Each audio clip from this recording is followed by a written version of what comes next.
Setting up a shaper requires extreme caution and attention to detail. The first step is to make sure the machine is properly locked out. Depending on your situation, this may involve locking out the circuit breaker or using a cord lock. Before removing lockout devices, thoroughly review all knobs and locking levers to make sure they are secure and that the tooling is properly installed. There are a number of items used to set up a shaper. One of the most common tools is a straight edge. Here it is being used to align two fence halves. Smaller straight edges can be used for cutter alignment, but care must be taken not to dull or damage the cutter. Turn the cutter in reverse when using a steel straight edge. To reduce setup times for previously run profiles, keep a small setup piece. Use this to adjust the cutter height and fence depth. A book of profiles and setup notes will also speed the process. Height and depth gauges are used to set the height of the cutter and distance it projects from the fence. They can be as simple as this ruler or as fancy as this electronic gauge. Gauge blocks, such as this set of aluminum blocks, can be combined in multiple ways to determine dimensions with reasonable accuracy. Feeler gauges are thin pieces of metal of varying thickness.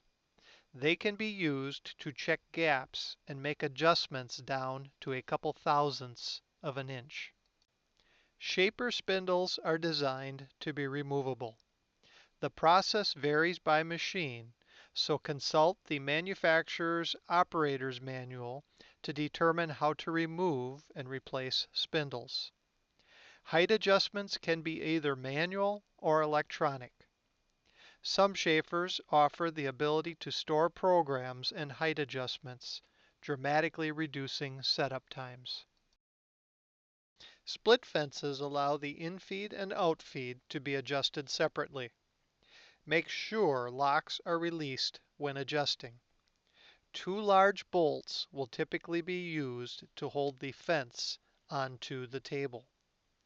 Split fences should be adjusted to between 1/8 inch and 1/4 inch of the cutter.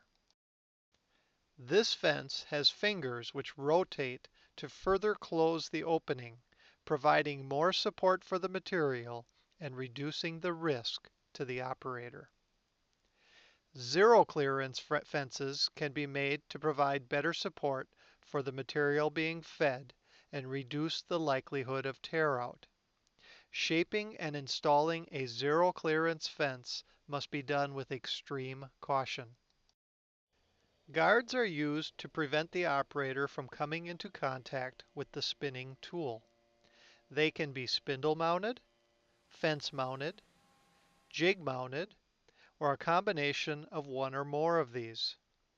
Spindle mounted guards often have a bearing so they spin free of the cutter.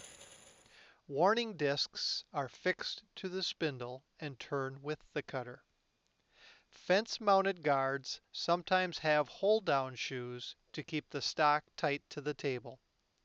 Become familiar with the operation and adjustment of your guards so you can best shield the point of operation when shaping.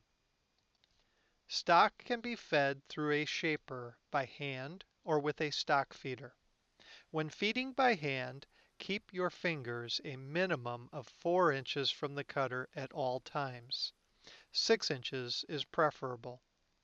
Stock should be a minimum of 12 inches long. Always be aware of the kickback zone when using a shaper.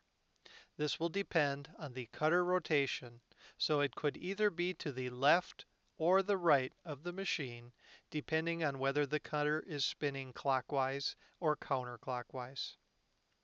Hold downs and featherboards can be used to control the material for added safety and better results. There are a number of jigs and fixtures commercially available to assist with hand feeding. Shop-built jigs are a useful alternative. Never compromise with regards to safety. The safest method for feeding stock is to use a power feed unit. Use and adjustment of this accessory is covered in a separate video. Care must be taken to ensure it is properly adjusted before attempting to shape material. In the next video, we will cover specific operations which can be done with a shaper.